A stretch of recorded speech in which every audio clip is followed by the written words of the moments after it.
Assalamualaikum warahmatullahi wabarakatuh. Sebelumnya perkenalkan, nama saya Hikmatul Ulia. Saya mahasiswa program studi Bimbingan dan Konseling Pendidikan Islam Institut Agama Islam Negeri Kudus. Nah, sebelumnya semoga kita semua dalam keadaan yang sehat dan selalu bahagia, ya, apalagi dalam wabah yang masih ada sampai saat ini, yaitu COVID-19. Semoga kita selalu dalam keadaan yang sehat dan selalu dilindungi oleh Allah Subhanahu wa Ta'ala. Nah, sebelumnya saya dari kelompok 97 kuliah kerja nyata terintegrasi kompetensi dari rumah Institut Agama Islam Negeri Kudus tahun 2020. Nah, hari ini dalam video ini saya akan membahas mengenai apa itu bimbingan konseling klasikal dan bagaimana praktiknya untuk memenuhi tugas individu dalam KKN ini, yaitu membuat video micro teaching, atau kalau dalam bimbingan dan konseling yaitu bimbingan dan konseling klasikal. Maaf, BK klasikal ya. Nah, untuk itu di sini nanti saya akan menjelaskan sedikit mengenai apa itu bimbingan dan konseling klasikal, kemudian apa saja yang harus disiapkan ketika kita akan melaksanakan praktik BK klasikal, dan kemudian nanti dilanjutkan bimbingan dan konseling klasikal secara praktik. Jadi dalam video ini nanti kita micro teaching, juga kita melaksanakan bimbingan dan konseling klasikal. Semoga nanti video ini bermanfaat untuk kita semua, karena nanti akan membahas segala hal mengenai bimbingan dan konseling klasikal, sehingga saya harap kalian tidak skip video ini sedikit pun, ya. Semoga kalian senang dan bisa mengikuti dari awal hingga akhir. Nah, langsung saja kepada pembahasan yang pertama. Pembahasan pertama kita akan membahas mengenai apa itu bimbingan dan konseling klasikal. Jadi kalau di micro teaching ini saya menggunakan metode ceramah, ya. Kalau misal nanti ada yang perlu ditanyakan, perlu tanya jawab, kalian bisa komen apa yang kalian ingin tanyakan, dan kami atau nanti saya akan membalas komen kalian. Jadi silahkan nanti boleh di komen saran, kritik, ataupun apapun, silahkan tinggalkan pesan kalian. Oke. Nah, yang pertama kita akan membahas mengenai apa itu bimbingan dan konseling klasikal, mulai dari pengertian. Sebelumnya, apa sih bimbingan dan konseling itu? Kalau kita mendengar BK sekolah, sebenarnya bimbingan dan konseling itu adalah sebuah profesi yang di dalamnya itu tugas kita yaitu membantu peserta didik untuk mengembangkan potensinya secara optimal. Jika sudah diketahui potensinya apa, kita membantu untuk mengembangkan. Jika belum, kita membantu peserta didik untuk mencari atau menggali potensi apa yang sesuai dengan diri peserta didik tersebut. Tapi jika peserta didik atau konseli itu memiliki permasalahan, bimbingan dan konseling atau guru BK ini juga bisa membantu bagaimana menyelesaikan permasalahan konseli atau peserta didik. Dan jika peserta didik juga memiliki permasalahan dalam dirinya, ini guru BK juga bisa membantu. Jadi fungsi guru BK yaitu untuk mengembangkan potensi peserta didik atau konseli secara optimal, sehingga peserta didik bisa memahami apa yang ada dalam dirinya, sehingga dia bisa bersosial atau bisa memiliki kehidupan sosial yang baik dengan lingkungan di sekitarnya. Nah, setelah itu dalam dunia bimbingan dan konseling ini guru BK yang kita sering dengar, yaitu guru BK itu memiliki sebuah program BK sekolah. Jika di sekolah memiliki program BK sekolah. Nah, program BK sekolah itu yang biasa kita ketahui dan kita lihat dalam bentuk pelayanan, seperti konseling individual, konseling kelompok, bimbingan klasikal, terus bimbingan lintas kelas atau kelas besar, Ada layanan juga konsultasi, kolaborasi, home visit atau kunjungan rumah, ada juga mediasi, advokasi, dan lain sebagainya. Nah, hari ini kita akan membahas mengenai apa itu bimbingan klasikal dalam program bimbingan dan konseling di sekolah. Nah, bimbingan dan konseling klasikal yaitu layanan yang diberikan kepada sejumlah peserta didik dalam kelompok belajar yang biasanya dilaksanakan di kelas. Lebih jelasnya, yang biasa kita didatangi oleh guru BK kita di kelas, itu juga bisa dinamakan BK klasikal. Untuk lebih jelasnya lagi, ini ada gambar mengenai pelaksanaan bimbingan dan konseling klasikal, bimbingan klasikal dalam BK ya. Jadi tadi saya bilang bimbingan dan konseling klasikal karena di BK, bimbingan dan konseling. Tapi aslinya namanya itu bimbingan klasikal. Dan jelas ya dari gambar ini bagaimana polanya, bagaimana gambarannya. Oke, yang selanjutnya kita akan membahas metode apa yang biasa dilaksanakan dalam bimbingan klasikal. Dalam bimbingan dan klasikal biasanya kita menggunakan metode diskusi, ekspositori, dan permainan drama atau biasanya kita kenal dengan bermain peran. Yang pertama yaitu diskusi. Gambarannya seperti ini. Nah, yang kedua ekspositori. Jadi ekspositori ini lebih cenderung mengajak peserta didik untuk bercerita. Sedangkan yang terakhir yaitu bermain peran. Jadi bermain peran itu ada dua dalam bimbingan dan konseling. Pertama yaitu psikodrama dan yang kedua yaitu sosiodrama. Sebenarnya sama, tetapi yang membedakan di sini yaitu permasalahannya. Ketika permasalahan yang diangkat itu adalah permasalahan dalam diri, berarti itu termasuk dalam psikodrama. Tapi jika permasalahan yang diangkat itu adalah permasalahan yang berkaitan dengan dunia sosial, maka dikategorikan dalam sosiodrama. Seperti ini gambarannya. Nah, selanjutnya bimbingan dan konseling klasikal atau BK klasikal ini termasuk dalam strategi layanan dasar. Maka dari itu sebenarnya ini tadi kan namanya adalah bimbingan klasikal, bukan konseling klasikal. Kenapa dinamakan bimbingan? Karena dalam fungsinya dia yaitu pencegahan. Ini juga bimbingan klasikal, masih bimbingan, jadi pencegahan, bukan yang konseling. Kalau konseling kan kita sudah kuratif atau penyembuhan. Kalau bimbingan masih preventif atau pencegahan. Dan bimbingan klasikal ini selain untuk strategi layanan dasar, dia juga bisa untuk strategi peminatan dan perencanaan individual dalam program bimbingan. Fungsi bimbingan klasikal. Bimbingan klasikal itu bimbingan yang diberikan kepada seluruh peserta didik tanpa terkecuali, baik peserta didik yang sudah memiliki permasalahan ataupun tidak memiliki permasalahan, jadi menyeluruh. Fungsinya yaitu pengembangan, peminatan, dan pemeliharaan. Karena dalam BK itu kan fungsinya ada 5, pemahaman, pencegahan, penyembuhan, pemeliharaan, dan pengembangan. Lalu selanjutnya, apa itu tujuan bimbingan klasikal? Tujuan bimbingan klasikal yaitu membantu peserta didik mencapai kemandirian dalam kehidupan, mengembangkan potensi yang ada dalam diri peserta didik secara optimal dalam bidang pribadi, sosial, belajar, dan karir, sehingga peserta didik mencapai keselarasan dalam perilaku, perbuatan, dan pikiran. Itu dia semua mengenai bimbingan dan konseling klasikal, dari mulai pengertian sampai dengan tujuan. Nah, selanjutnya kita akan membahas apa saja yang harus dipersiapkan sebelum melaksanakan praktik bimbingan klasikal. Persiapan pertama yaitu need assessment.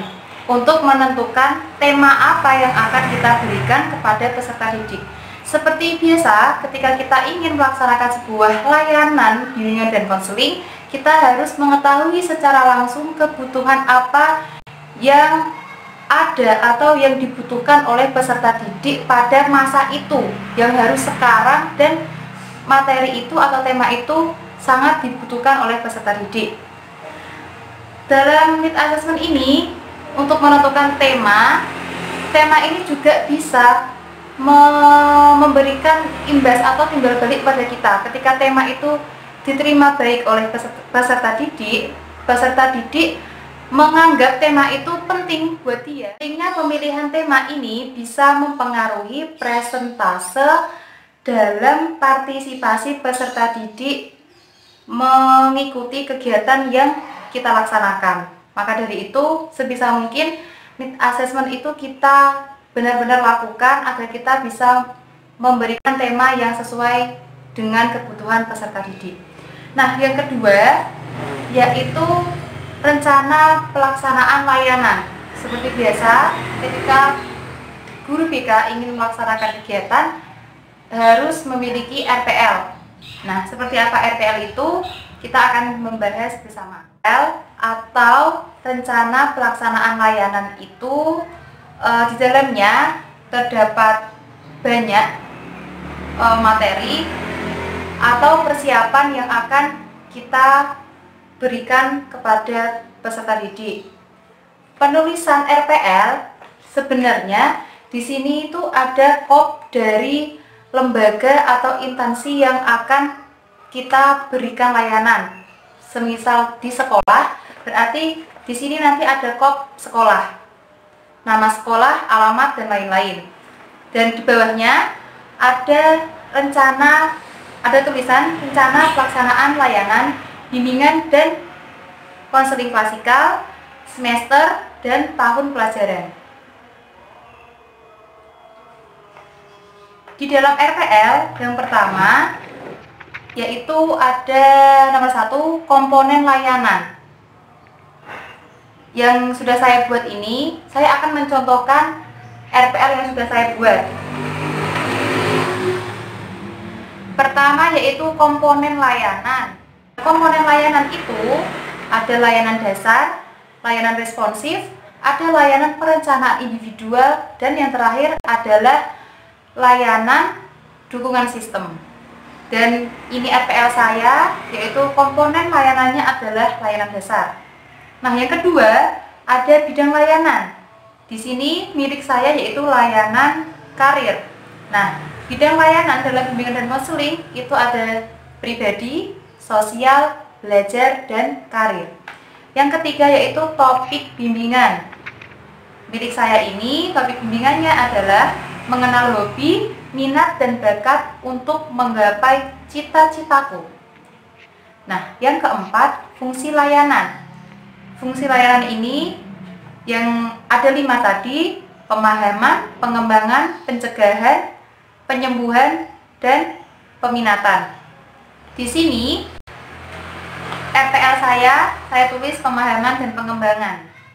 Dan selanjutnya nomor 5 yaitu ada tujuan umum. Tujuan umum itu secara umum kita dalam melaksanaan bimbingan tersebut apa yang akan kita capai dalam layanan tersebut. Dan yang selanjutnya yaitu tujuan khusus. Kalau khusus ini lebih kepada target apa yang harus segera dicapai dalam pelaksanaan layanan bimbingan klasikal. Yang ketujuh yaitu sasaran layanan, yaitu kepada siapa kita akan memberikan layanan klasikal. Yang kedelapan yaitu materi. Materi di sini yaitu materi apa saja yang akan kita berikan dalam bimbingan klasikal. Seperti milik saya ini ada pemahaman mengenai cita-cita dan hobi, macam-macam hobi dan cita-cita, pemahaman mengenai minat dan bakat, serta macam-macam cita yang sesuai dengan hobi dan mengaitkannya dengan bakat yang ada. Selanjutnya yaitu waktu. Waktu yang paling efektif dalam bimbingan dan konseling yaitu 1 kali 45 menit. Itu satu tatap muka atau satu jam pelajaran, biasanya 1 kali 45 menit.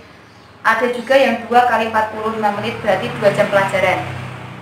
Yang selanjutnya yaitu sumber di mana kita mencari materi yang akan kita berikan dalam bimbingan klasikal. Yang 11 yaitu teknik dalam bimbingan klasikal. Ada diskusi, ada ekspositori, ada juga bermain peran. Kalau saya menggunakan diskusi dan bermain. Selanjutnya nomor 12 ada media atau alat. Apa saja yang akan kita gunakan untuk melaksanakan bimbingan klasikal. Yang selanjutnya nomor 13 ada tanggal pelaksanaan, dan nomor 14 yaitu pelaksanaan, mulai dari tahap pengenalan atau pendahuluan, tahap inti, dan penutup. Serta yang terakhir adalah evaluasi proses dan evaluasi hasil. Serta yang terakhir dalam RPL yaitu tindak lanjut, apa yang akan kita lakukan untuk mengevaluasi atau untuk mengembangkan layanan klasikal yang kita lakukan pada hari ini untuk kedepannya. Itu semua tadi persiapan sebelum kita melaksanakan bimbingan klasikal. Selanjutnya, sekarang yaitu apa saja. Tadi kan sudah ada RPL atau kemudian nomor pertama tadi ada need assessment, yang kemudian ini alat dan media yang biasa saya persiapkan sebelum melaksanakan bimbingan klasikal. Yang pertama di sini ada PPT yang masih dalam bentuk sovel. Ini ada PPT-nya.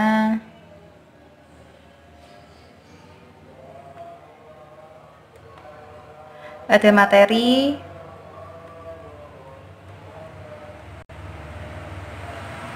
Ada lembar bermain untuk mengevaluasi.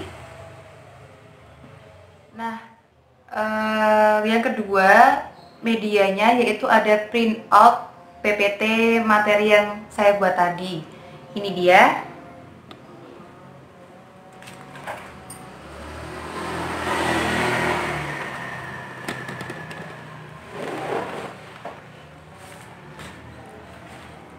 Ada fotokopiannya juga.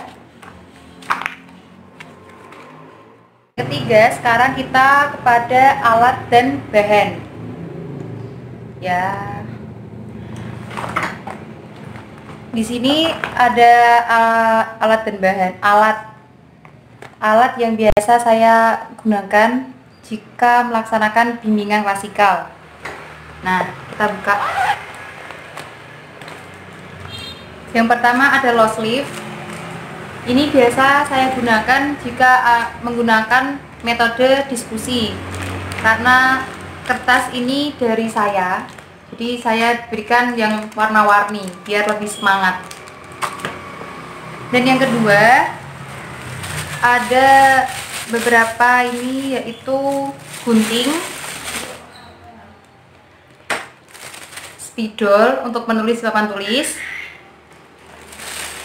lem untuk perekat, dan double tip. Ini kalau menggunakan permainan menempel-menempel, kalau di sekolah dasar ini sangat-sangat penting dan sangat-sangat butuh. Yang selanjutnya ada klip.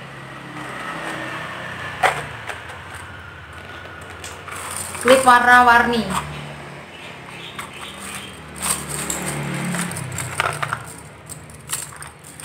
Klip ini biasanya saya gunakan jika untuk perkenalan.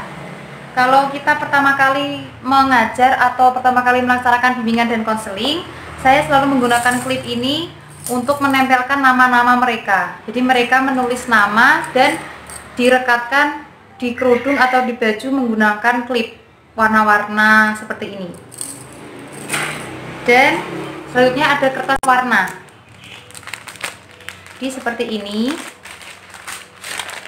Ini contoh nama-nama yang sudah pernah saya memberikan bimbingan klasikal menggunakan kertas warna. Jadi contohnya seperti ini. Kemudian diklip di baju seperti ini. Jadi ketika manggil kita tidak salah nama. Selanjutnya ada spidol. Spidol ini juga yang warna-warni untuk agar peserta didik itu lebih semangat melaksanakan tugas yang kita berikan, warna-warni.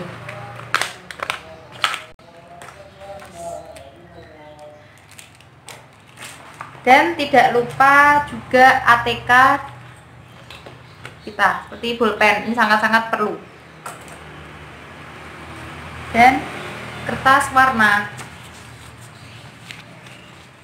Ini sisa dari saya melaksanakan bimbingan klasikal yang sebelum ada COVID-19. Jadi itu semua persiapan yang biasa saya persiapkan sebelum melaksanakan bimbingan klasikal, dan secara umumnya juga saya juga melihat semua itu dari kebutuhan yang ketika saya melaksanakan bimbingan klasikal di kelas, kebutuhan peserta didik seperti yang sudah saya perlihatkan tadi. Nah, mungkin itu yang bisa saya sampaikan. Semoga video ini bermanfaat untuk kita, apalagi untuk kalian yang akan melaksanakan bimbingan klasikal. Langsung saja kita melaksanakan praktik bimbingan klasikal pada hari ini. Karena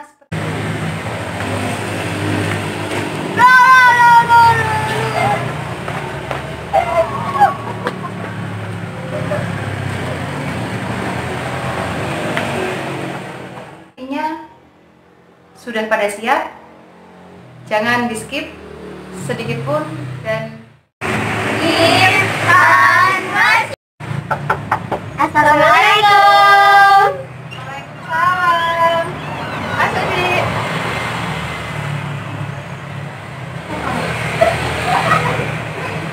duduk ya semuanya. Assalamualaikum warahmatullahi wabarakatuh.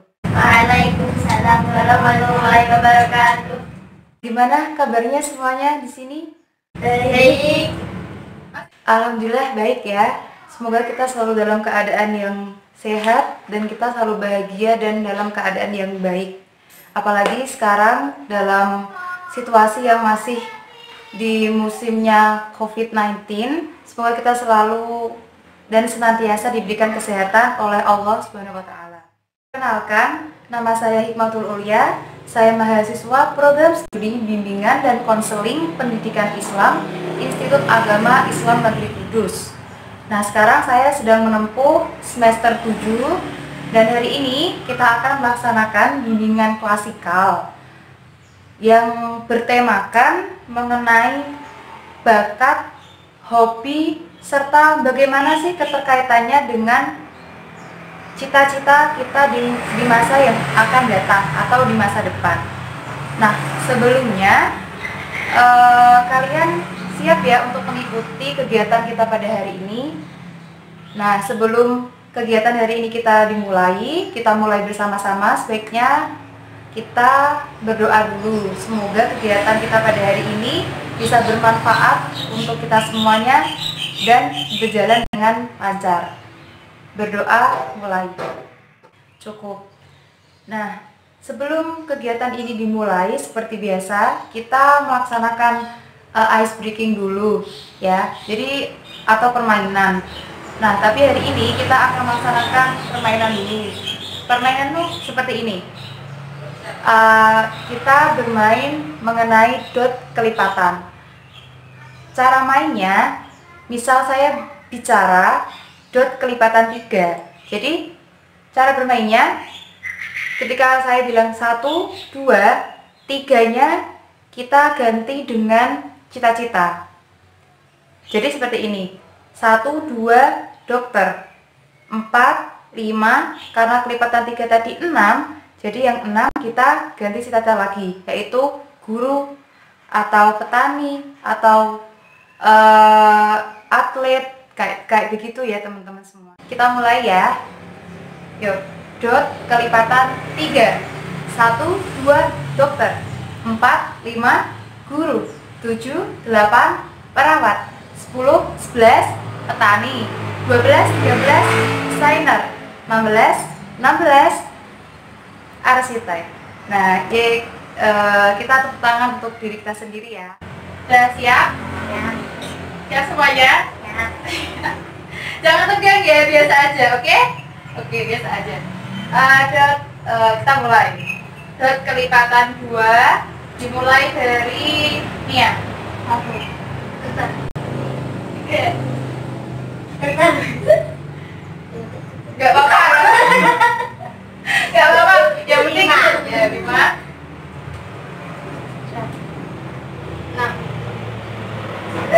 6.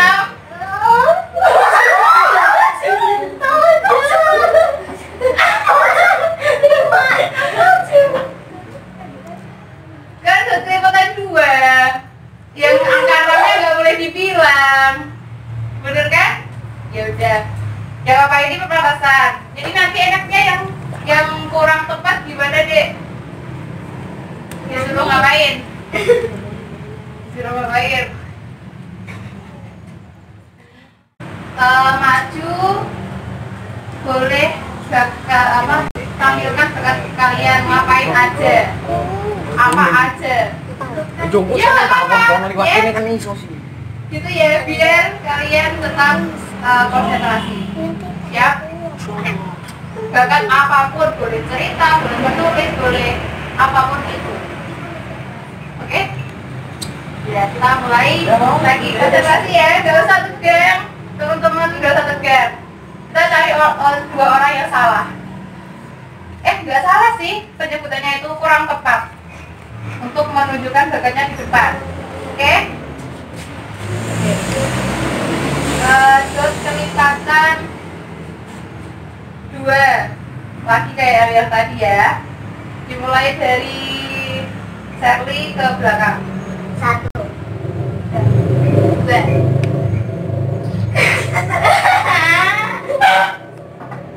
Ya, jadi salah ya, kurang tepat ya. Gak apa-apa, nanti kan di depan kan kita bermain sama-sama bareng. Oke? Jadi Naila udah, nanti diem aja ya. Kita mulai lagi. Dan kelipatan 4.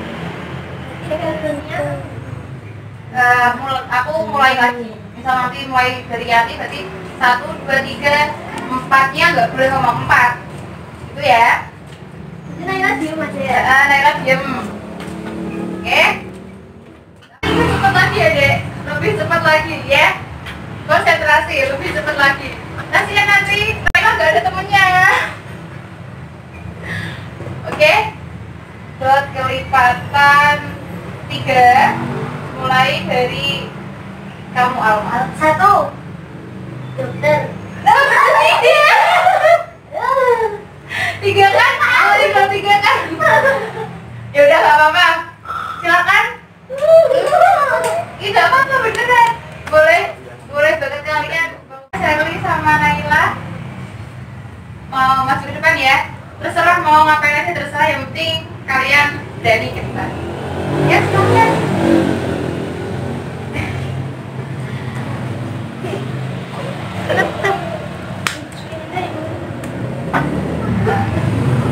Sini. Kamu di sini sama di sini gitu nggak apa-apa. Ya bebas loh, cepet. Nggak apa-apa.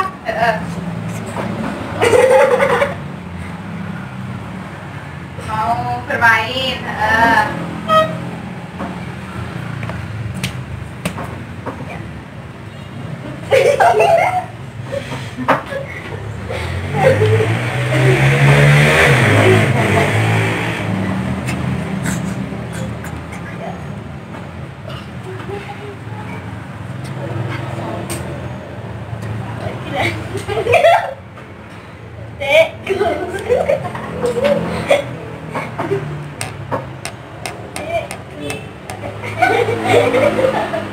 Lama menjadi pita.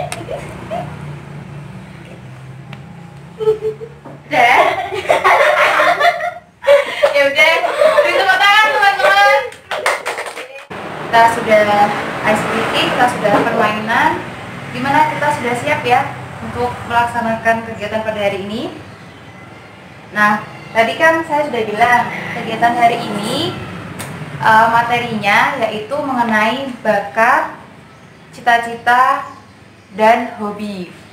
Nah, pentingnya apa sih materi ini kita bahas dalam bimbingan dan konseling? Nah, pastinya kita kan semua memiliki karir ya di masa depan. Nah, salah satu cara agar kita bisa sukses karir di masa depan itu dengan cara kita mengenali diri kita, apa bakat kita, dan apa sih passion kita untuk meraih cita-cita kita di masa yang akan datang.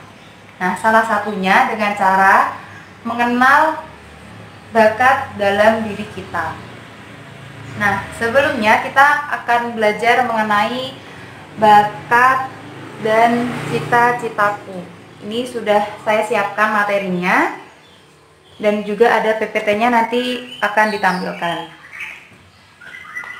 Sebelum kita bahas materi ini, kita melaksanakan diskusi dulu. Nah, sekarang diskusikan bersama teman kalian. Nih, apa saja sih cita-cita dan hobi itu? Saya akan memberikan waktu 5-10 menit. Gimana? Sudah semua ya? Sudah. Sekarang saya bagi dulu materinya. Satu orang satu. Yang enggak nanti kita tampilkan di layar. Ini PPT yang sudah saya siapkan mengenai bakat dan cita-cita.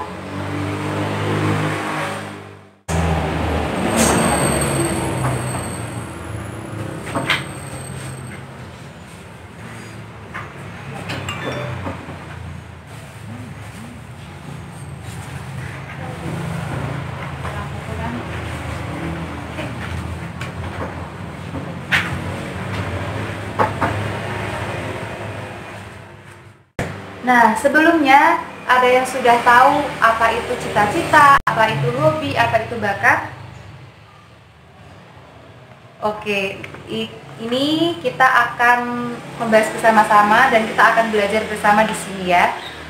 Yang pertama, kita akan membahas mengenai apa sih itu cita-cita. Jadi, cita-cita adalah gambaran dari tujuan hidup kita yang ingin kita capai di masa depan. Cita-cita ini juga bisa kita artikan sebagai harapan kita, impian kita yang akan kita wujudkan di masa yang akan datang. Nah, tetapi cita-cita itu ada dua kategori.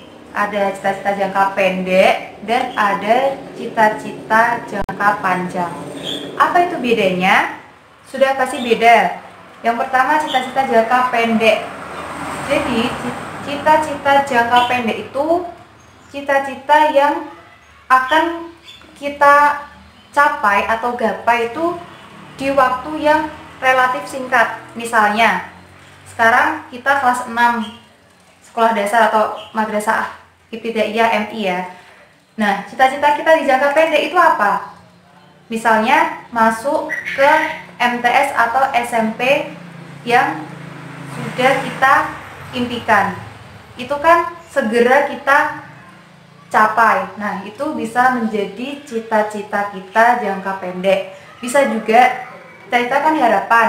Bisa juga seperti ketika kita UTS atau UAS. Nah, harapan kita kan semoga nilainya baik dan melampaui KKM atau standar yang ada dalam sekolah.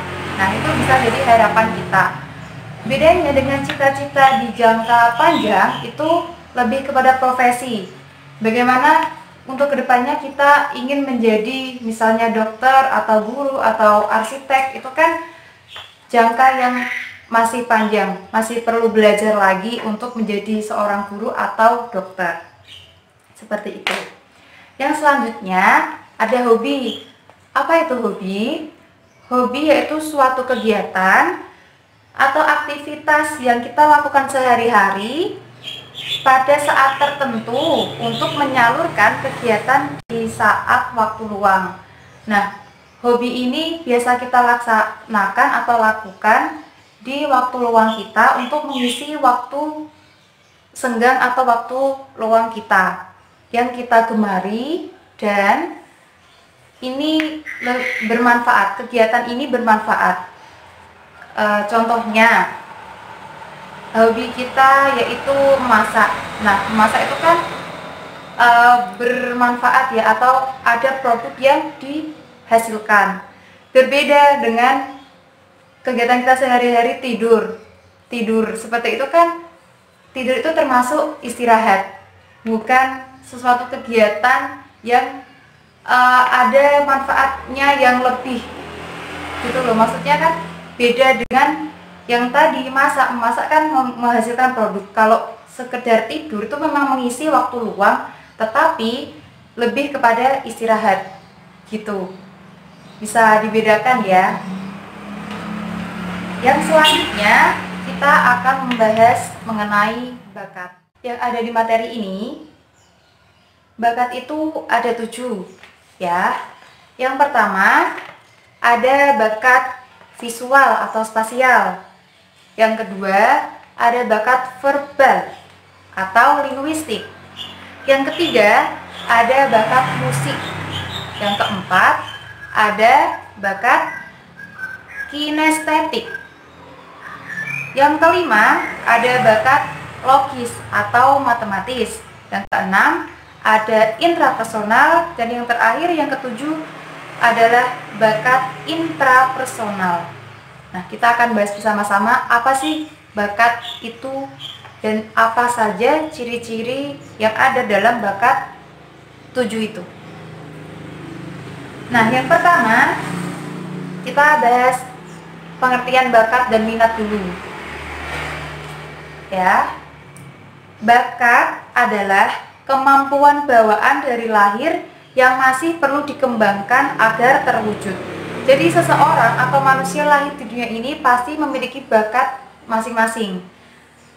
Yang bakat itu yang biasa kita kenal itu kemampuan kita yang berbeda dengan teman-teman kita. Seperti ada seseorang yang lebih pandai berhitung, tapi ada juga orang yang lebih pandai merangkai kata-kata. Itu termasuk bakat mereka itu berbeda-beda.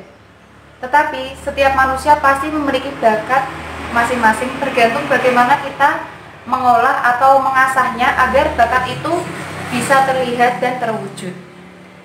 Nah, yang pertama ada bakat visual atau spasial.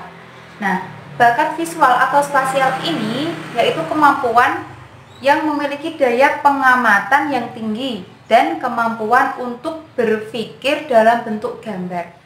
Jadi enaknya ini kita bisa artikan bakat visual atau spasial itu bakat yang seseorang itu ahli dalam pengamatannya atau dalam indera penglihatannya. Di sini ada ciri-cirinya. Anak-anak dalam kelompok ini biasanya senang bermain balok kayu, membuat bangunan dari Lego, bermain konstruksi, tanah liat, komputer, dan teka-teki silang. Sudah bisa dipahami ya? Jadi visual itu lebih pada penglihatan dan berupa gambar-gambar. Contoh profesi yang ada dalam bakat visual ini, yang gambar-gambar tadi, adalah pilot, desainer, arsitek, dan ahli fisika. Dari contoh-contoh profesi tadi, kenapa profesi-profesi tersebut bisa masuk ke dalam bakat visual? Ya, seperti tadi ya, desainer, dia suka menggambar-menggambar. Jadi imajinasinya dia mengenai gambar itu lebih hebat atau lebih pandai dari orang-orang lain yang berbeda bakat dengan dia. Yang kedua, bakat verbal atau linguistik. Dari kata-katanya saja, ini verbal berarti kemampuan dan kepekaan dalam makna dan susunan kata. Verbal, pintar dalam berbicara, pintar dalam mengolah kata. Ciri-cirinya, anak-anak ini biasanya bicara lebih cepat dan lebih sering. banyak berbicara, tapi berbicaranya yang bermanfaat. Mereka senang mengumpulkan kata-kata baru dan memiliki perbendaharaan kata yang lebih dari orang lain. Nah, orang dengan bakat verbal ini, dia lebih suka berbicara dan mudah jika disuruh bercerita. Dia tuh lebih suka bercerita daripada hal yang lain. Misalnya dalam sekolah nih, kalian kan pasti ada yang suka berbicara atau bercerita, tapi juga ada orang yang suka menulis. Jadi orang yang suka berbicara ini, dia tuh akan lebih cepat merangkum kata-kata dan kemudian dibicarakan atau dipresentasikan kepada teman-temannya. Ini yang membedakan antara bakat visual tadi dan verbal. Kalau verbal lebih kepada perbendaharaan kata atau lebih pada cara dia berbicara. Contoh profesi yang ada dalam bakat verbal yaitu penyiar radio, pengarang buku, pemandu wisata, pembawa acara, dan komedian atau pelawak. Nah, sudah paham ya? Kenapa kok penyiar radio, kenapa kok pengarang buku, pemandu wisata? Karena mereka semua pasti pandai dalam berbicara. Coba kita pikir, kalau penyiar radio cuma diam, pasti kan nggak akan ada yang mau mendengarkan. Karena mau mendengarkan apa kalau mereka hanya diam? Karena kan radio itu hanya bisa didengar. Terus lagi pemandu wisata, masa pemandu wisata diem? Pasti kan pemandu wisata itu akan lebih banyak berbicara karena dia akan mengenalkan berbagai wahana atau tempat-tempat yang sedang kita kunjungi tersebut. Paham ya? Yaitu bakat musik. Nah, ketika kita sudah mendengar kata musik, pasti kita sudah tahu ya apa itu bakat musik. Benar sekali, bakat musik itu bakat yang kemampuan lebih kepada mengolah nada, bermain musik, dan menciptakan lagu-lagu dan nada-nada melodi atau irama. Nah, anak-anak yang berbakat di musik memiliki ciri-ciri yaitu senang bernyanyi, bersenandung, mengubah lirik lagu, mengolah kata-kata mengikuti suatu pola musik yang teratur. Kemudian ketika dia mendengarkan irama atau nada, dia cenderung mengangguk-menganggukkan kepalanya. Nah, contoh profesinya pasti kalian sudah tahu semua, seperti penyanyi, vokalis, pemain musik, dan pencipta lagu. Yang selanjutnya yaitu bakat kinestetik. Bakat kinestetik yaitu keterampilan yang berhubungan dengan olah fisik. Kemampuan seseorang untuk mengolah tubuhnya secara ahli, mengekspresikan gagasan dan emosinya melalui gerakan.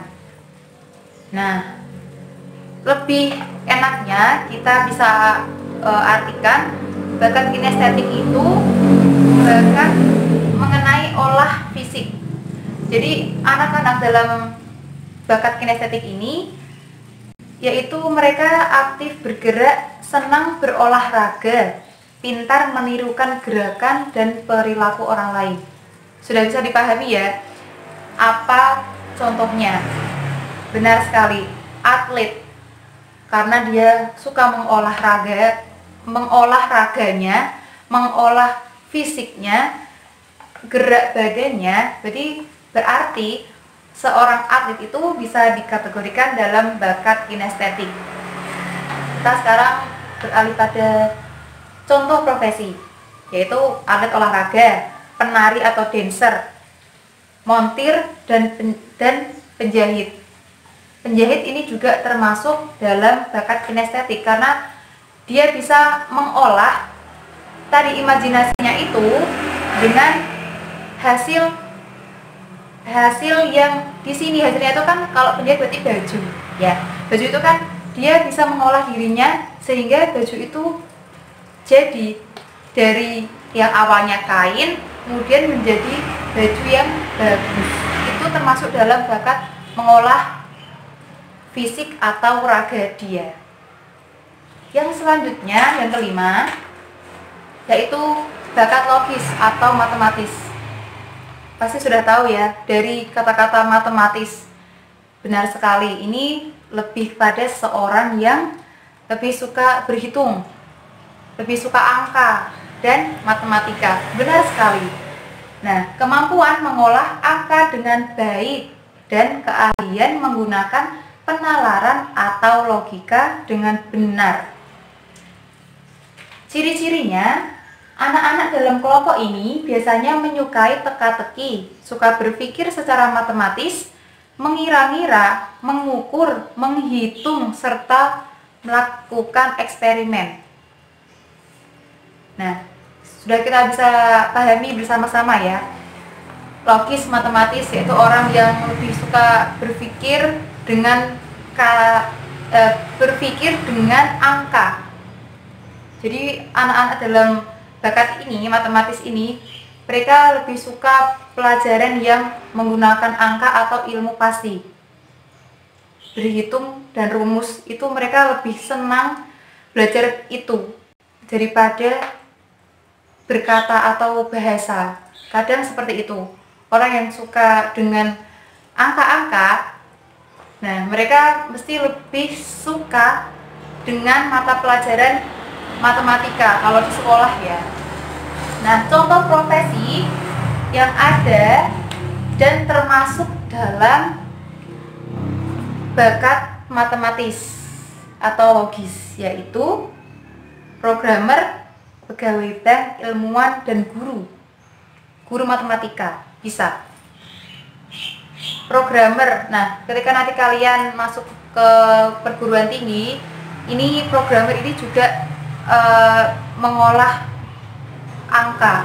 Dia lebih belajar mengenai angka-angka seperti itu. Dan pegawai bank karena menghitung ya. Nah, yang selanjutnya yang keenam yaitu bakat interpersonal, yaitu kemampuan seseorang untuk melihat dari sudut pandang orang lain. Kecerdasan ini menuntun seseorang untuk memahami, bekerja sama, dan berkomunikasi, serta memelihara hubungan baik dengan orang lain. Ciri-cirinya, anak-anak ini biasanya pandai bergaul dan memiliki banyak teman. Di tempat bermain, mereka biasanya dikenal dengan anak-anak yang cinta damai. Sudah bisa dipahami apa itu bakat interpersonal?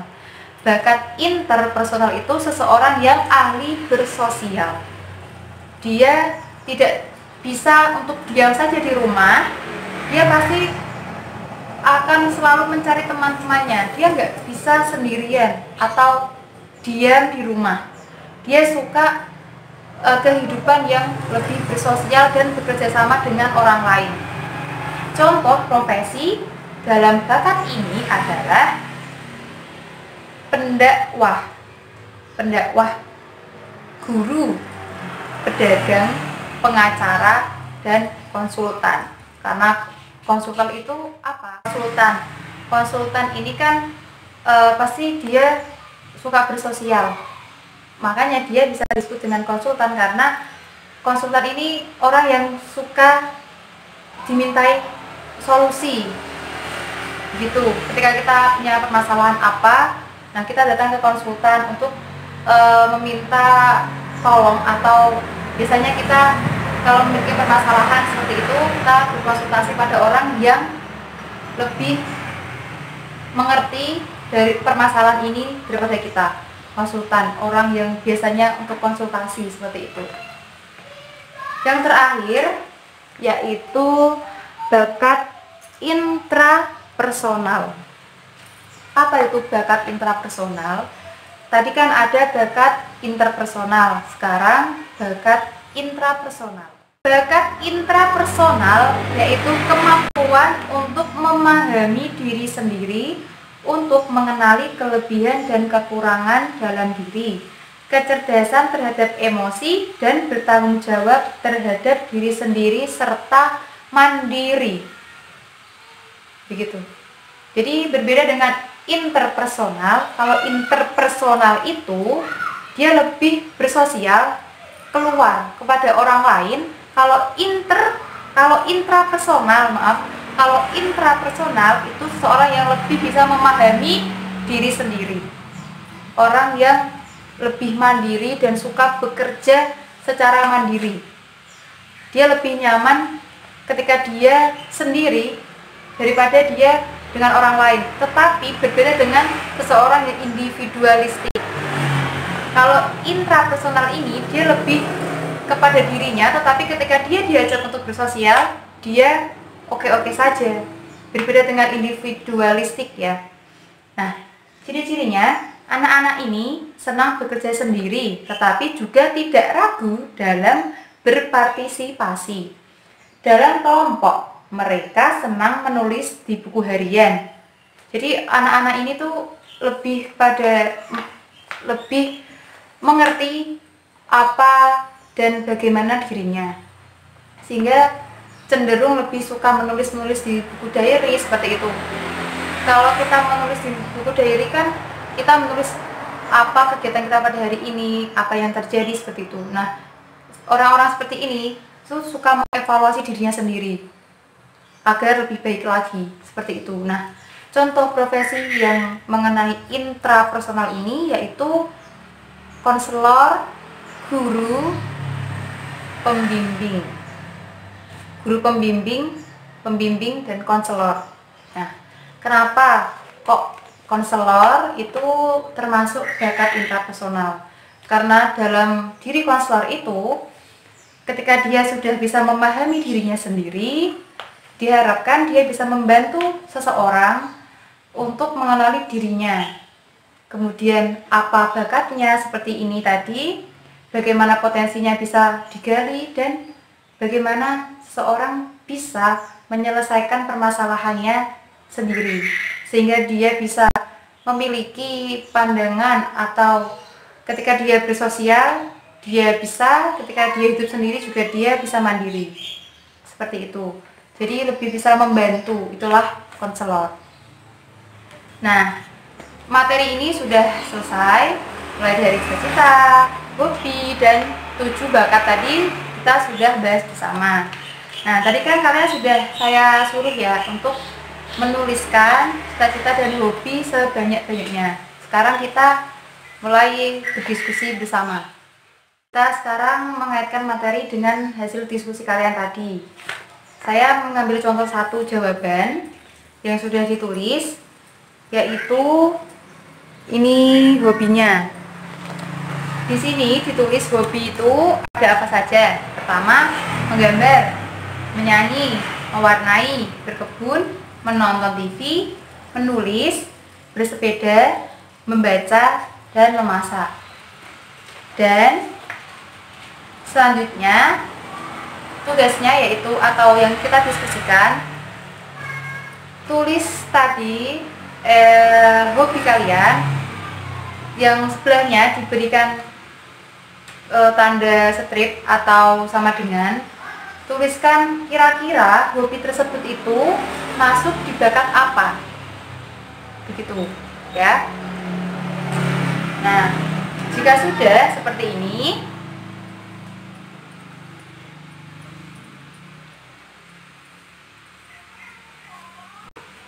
nah, di sini yang pertama menggambar, ada visual atau spasial. Benar ya tadi ya, bakat visual dan spasial itu lebih pada gambar. Menyanyi berarti bakat musik. Mewarnai, bakat kinestetik karena dia lebih kepada seni, berseni, mengolah fisiknya seperti menjahit tadi dan memasak.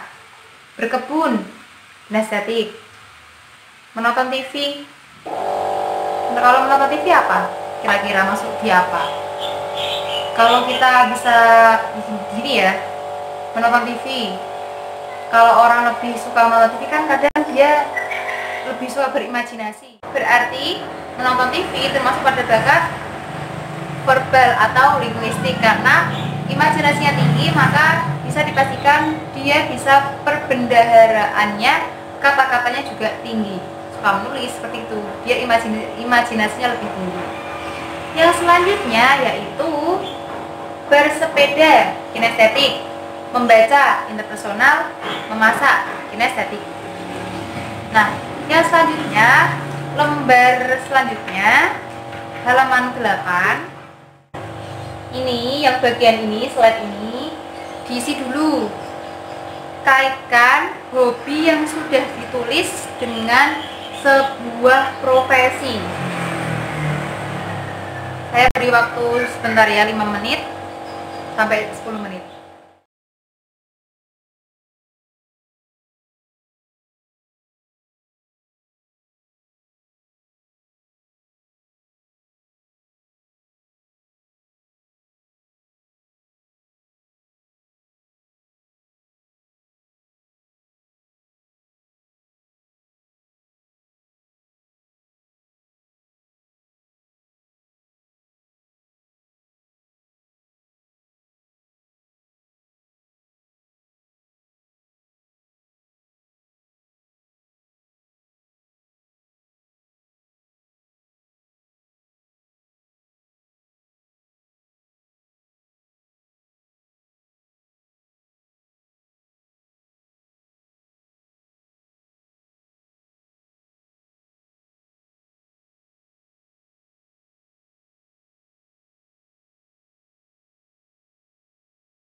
Sudah? Nah, jika sudah, ini saya mengambil contoh satu. Ya. Di sini dituliskan yang pertama. Tadi kan yang menulis menggambar. Yang dikaitkan dengan seorang desainer yang suka menggambar. Nah, benar ya. Yang kedua, menyanyi, menjadi seorang vokalis atau penyanyi. Yang kemudian mewarnai, seorang seniman. Kemudian berkebun, petani. Menonton TV, di sini ditulis sutradara atau pembuat film. Dan kemudian menulis, penulis buku atau pengarang buku. Yang selanjutnya bersepeda, kinestetik, berarti berhubungan dengan seorang atlet. Yang terakhir memasak. Di sini dia menuliskan chef atau koki. Nah, gimana materi kita? Berarti dengan tugas-tugas tadi kalian sudah paham ya apa itu bakat, dan di dalam bakat tadi itu ada minat dan bakat. Nah, minat dalam bakat tadi itu bisa kita pelajari dari hobi-hobi kita atau kesenangan-kesenangan kita dalam kegiatan atau melaksanakan kegiatan sehari-hari. Dan bisa kita kategorikan lagi, minat itu berarti masuk ke dalam bakat yang bagaimana dan bakat yang apa. Seperti itu. Gimana? Sudah paham ya? Apa itu bakat 7 tadi? Ada visual spasial, ada verbal atau linguistik, ada musik, ada kinestetik, ada intrapersonal, ada interpersonal. Gimana? Sudah paham ya? Akan membagikan kertas warna ini kepada kalian, dan kemudian tuliskan cita-cita kalian. Boleh 1, 2, atau 3 yang sekarang kalian impikan. Jika sudah dikumpulkan dan sekarang kalian sudah paham ya apa yang ada dalam bakat itu yang dikaitkan dengan hobi. Nah sekarang ini nggak usah ditulis, tapi kalian ngomong aja ya, ngomong satu cita-cita kalian yang dihubungkan dengan kira-kira di cita-cita itu ada bakat apa sih? Siap? Siap. Siap? Siap. Siap. Dimulai dari siapa? Alma. Alma, gimana Alma mau sekarang? Pertama ya, Alma dulu cita-citanya apa dan kaitkan dengan bakat. Dokter. Visual personal dan interpersonal. Ya, interpersonal dan visual spasial. Sally. Desainer. Desainer. Visual atau spasial. Ya, visual atau spasial. Nia. Masak. Kinestetik. Naila. Perawat. Personal. Ya. Yanti. Guru personal. Nah sekarang kan kalian sudah paham semua ya. Jadi tadi kalau kalian sudah mengetahui apa itu bakat, terus kalian sudah paham mengenai apa itu bakat.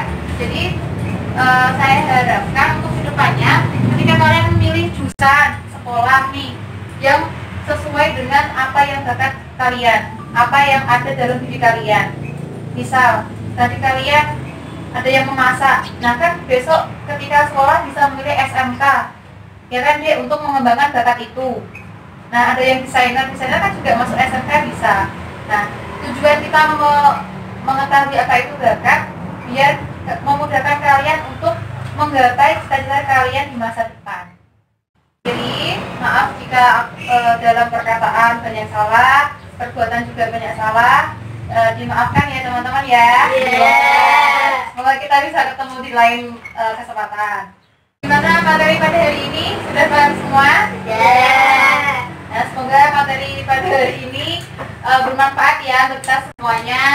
Terus terima kasih kalian sudah hadir di rumahku ya untuk memberikan layanan klasikal ini. Semoga kedepannya kita bisa lebih baik lagi. Nah, begitu kegiatan ini saya tutup. Nah, alhamdulillah kegiatan pada hari ini kita sudah selesai. Kita sudah melaksanakan dari awal hingga pelaksanaan pemberian materi dan ini adalah yang penutup terakhir. Semoga kegiatan kita pada hari ini bermanfaat untuk kita semua, untuk masa depan kita. Kita akhiri bersama-sama dengan bacaan hamdalah. Alhamdulillahirabbil alamin. Oke. Wallahul muwaffiq ila aqwamit thoriq. Wassalamualaikum warahmatullahi wabarakatuh. Untuk semuanya, Terima kasih sudah menonton. alhamdulillahirabbil alamin. Akhirnya tuntas sudah saya membahas mengenai apa itu bimbingan klasikal sampai kepada praktik bimbingan klasikal dalam video ini. Jika terdapat kritik dan saran serta pertanyaan kalian, silahkan tinggalkan di kolom komentar, nanti saya akan membalas. Dan saya ucapkan banyak terima kasih untuk yang sudah menonton video ini dari awal hingga akhir. Saya meminta maaf jika ada salah ucap, salah perbuatan. Semoga bermanfaat, semoga kita selalu dalam lindungan Allah Subhanahu wa Ta'ala. Semoga kita selalu dalam keadaan yang sehat dan bahagia, serta jangan lupa bersyukur. Saya Hikmatul Ulia. Wassalamualaikum warahmatullahi wabarakatuh.